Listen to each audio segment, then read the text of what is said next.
Guys, blessed everyone. Nandito ko para mag-share ng aking devotion na pinamagatang commitment and faithfulness.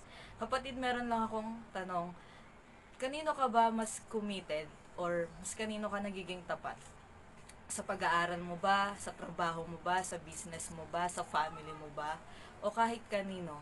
Kapatid, gusto ko lang itanong sa'yo, naging committed ka ba sa relasyon mo sa Panginoon?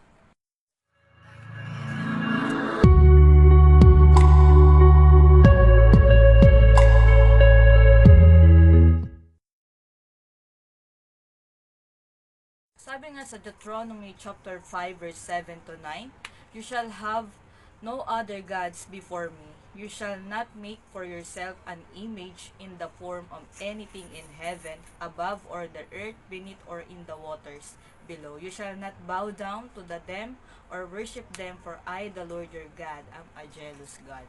So kapatid, si Lord na nagsiselo siya. Ayaw ng Panginoon na meron tayong mas inuuna sa Kanya. Ayaw ng Panginoon na meron tayong mas piniprioritize ng higit pa sa Kanya. Ang gusto ng Panginoon, nakafocus lang tayo sa Kanya. Ang gusto ng Panginoon, na mas nag-grow tayo sa relationship natin sa Kanya. Kaya kapatid, kung nagiging busy ka na sa pinagkakabisihan mo this time, so this time kapatid, i-pursue mo na mas lumalim yung relationship mo sa Panginoon. Maging faithful tayo ulit sa Kanya. Kung na-failed ka na i-pursue si Lord, so this time, maging fully committed tayo sa Panginoon, sa pagkikipagrelasyon natin sa Kanya. Dahil ang napaka-importante sa atin, yung relationship natin sa Panginoon na nag-grow tayo sa Kanya.